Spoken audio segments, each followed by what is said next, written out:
Shout out to All Access Elite Boxing, man. We're doing our thing. Let's get it to TakeOver. It's your boy Jimmy Blue, Mr. All Access Elite Boxing, reported live from Dallas, Texas. I want to thank each and every one of our listeners today. Make sure to follow us on All Access Elite Boxing on YouTube. Hit the subscribe button. Make sure you're getting those notifications and leave us a comment. Also follow us on All Access Elite Boxing on Facebook, All Access Elite Boxing on Instagram, and if you're on Twitter, make sure to tweet us at All Access Elite. All right, fight fans, let's talk some boxing. In recent boxing news, Leonard Ellaby has recently stated that Gervonta Tank Davis will be fighting on pay-per-view in 2020. Now, there's a lot of rumors, a lot of speculation has been going around in the world of boxing stating that Showtime, it's a matter of time before Showtime closes down for business. You know, it's very similar to what happened to HBO. It's very difficult for Showtime to compete, with the new apps and the new era of boxing as far as with DAZN, ESPN, Fox, or even ESPN Plus. Showtime's budget hasn't really, they haven't really put on any big major fights this past year like they did in 2018. And honestly, it would be sad to see them go. Even when HBO left, it was one of those things where people boxing fans really never knew how good they had it until, HBO, who was in business for many, many, many years, had closed down their section for boxing. And it's sad. Now, is it the fact that Showtime wants to put Gervonta Davis on pay-per-view to try and make as much money as they can before they close out?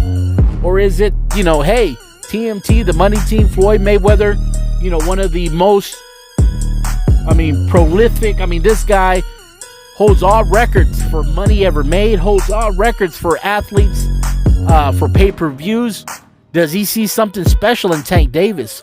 Obviously, Tank Davis is he's a tremendous fighter. He's 25 years old, 23-0, with 22 knockouts. The guy is explosive. He's exciting. But it is, in my opinion, that if you're going to introduce someone to the pay-per-view platform, they have to have at least 3 or at least 2 notable fights to get him there. And, Gervonta Tank Davis recently fought Yuriorkis Gamboa in December of this past year, and let's just be honest, he didn't look that good. Granted that he was moving up in weight, in which he didn't even make weight originally at 135. And this has been an ongoing issue for Tank Davis and his team. Now, I like Tank Davis. I love the way he fights. And you can tell that he's a student of the game. He's learning as he goes. But when you've missed weight 4 to 5 times in your career, in which even one of them you had to vacate your title, your IBF title at 130 because you knew you weren't going to make the weight. It leaves more questions than answers. And, one question is does he carry the power at 135? It took him 12 rounds to get rid of Yuriorkis Gamboa. Gamboa had a ruptured Achilles in the second round, was not able to move around, was not able to sit down on his punches. And in my opinion, he looked like an MMA fighter, coming forward, throwing punches. Tank Davis, to me, is similar, very, very similar to Adrian Broner. Now, I don't say that from a talent standpoint. It's just, there's times where you want to. When I say he reminds me of Adrian Broner, when I say it in a sense where they leave you wanting more, because Tank Davis has the skills to put his punches together to get guys out of there. This guy is extremely, extremely explosive. He even reminds me of Prince Nassim Hamed, how he throws his uppercuts. He has that one-punch power. But in my opinion, he's fell in love with his power so much. It leaves you wondering, how is he training? Does he have the stamina? What happens when he goes in there with a lot of the guys that are similar in his age and undefeated? What happens when he fights the Teofimos of the world? Devin Haney, Ryan Garcia, Lomachenko, just to throw some names out there. It really leaves you wondering. Now, again, with him fighting on pay-per-view, they're throwing the name out there of Leo Santa Cruz. Santa Cruz has fought once in 2018, twice in 2019, and his best notable fights have been 2 wins against an Abner Mares, as well as 1 win and 1 loss with Carl Frampton at 126. Leo Santa Cruz has only fought once at 130, and he didn't look really all that good against Miguel Flores. For Gervonta Davis is vacated 130-pound WBA title. Now, Leo Santa Cruz, does he have a following?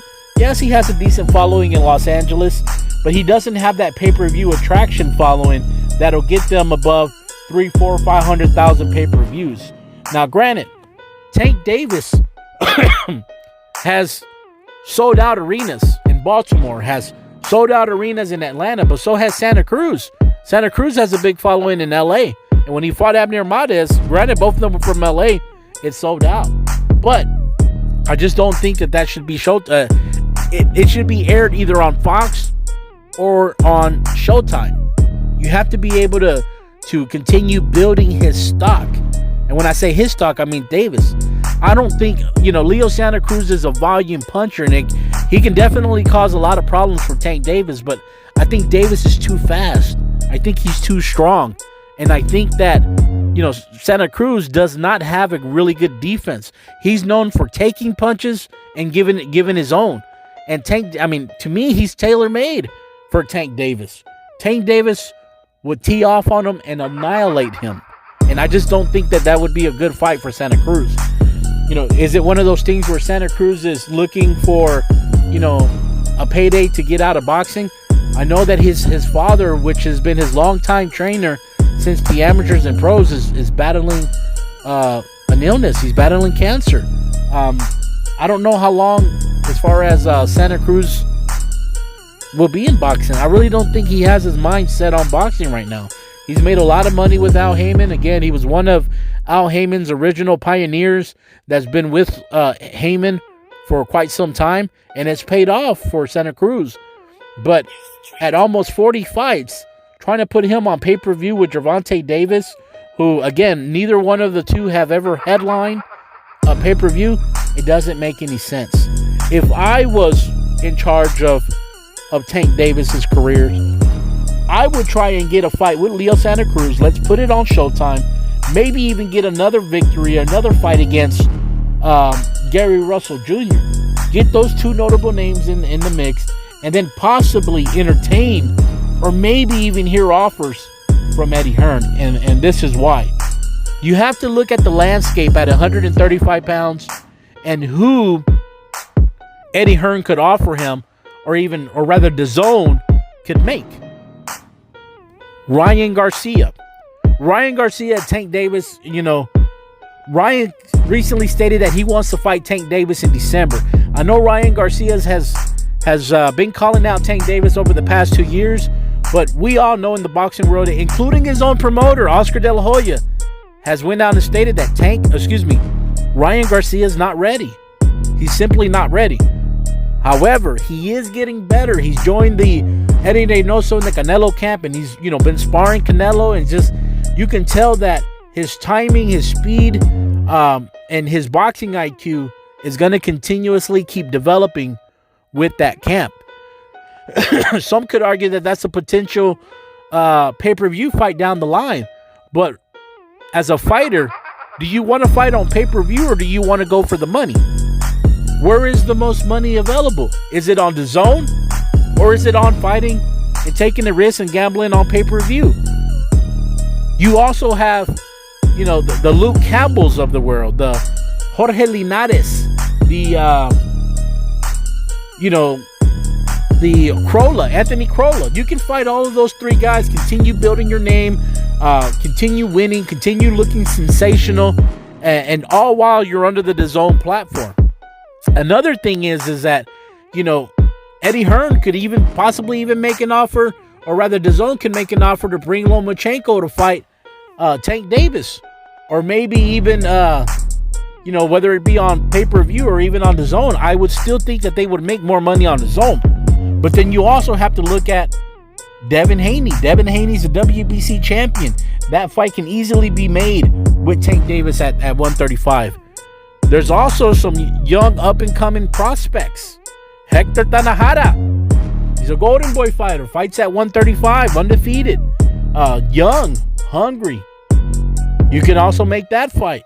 You can possibly, maybe even somewhere down the line, make a fight with Teofimo Lopez. I mean, there's just so many more opportunities for him if he were to stay with DAZN at 135 or maybe even 130.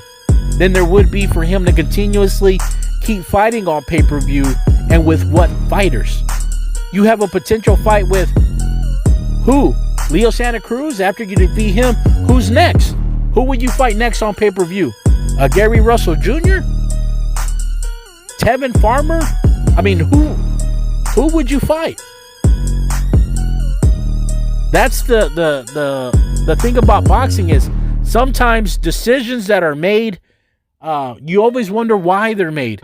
You don't want Tank Davis to go through what Bud Crawford went through when he fought his first pay-per-view, selling 70, 80, possibly 90,000 pay-per-views. Now, I would say that if Gervonta Davis and Leo Santa Cruz were to fight, or rather make, 150, 175,000 pay-per-view buys, I think it would be a success. But again, it would all depend on the promoting. It would all depend on what platform, and they would also all depend on what weight, because there's no guarantee that Davis can make 130 pounds. If he beats Leo Santa Cruz, guess what? He'd have 2 titles in 2 different divisions, and it gives him that bargaining chip to allow him to, continuously be the A side, but it gives him more opportunities for potential fights. You have the WBC champion in Bill Chott. You have Tevin Farmer, the IBF champion. You'd have, obviously him at the WBA. Then you have Jamel Herring, the WBO champion. So, I mean, it's gonna be very interesting to see what happens in the near future. But nevertheless, tell us what you think. Is Tank Davis ready for pay-per-view? If so, who would you like to see him fight next? Leo Santa Cruz? Lomachenko? Ryan Garcia? Devin Haney? Teofimo Lopez? Who would you like to see him fight? Again, it's your boy Jimmy Blue, Mr. All Access Elite Boxing, signing off.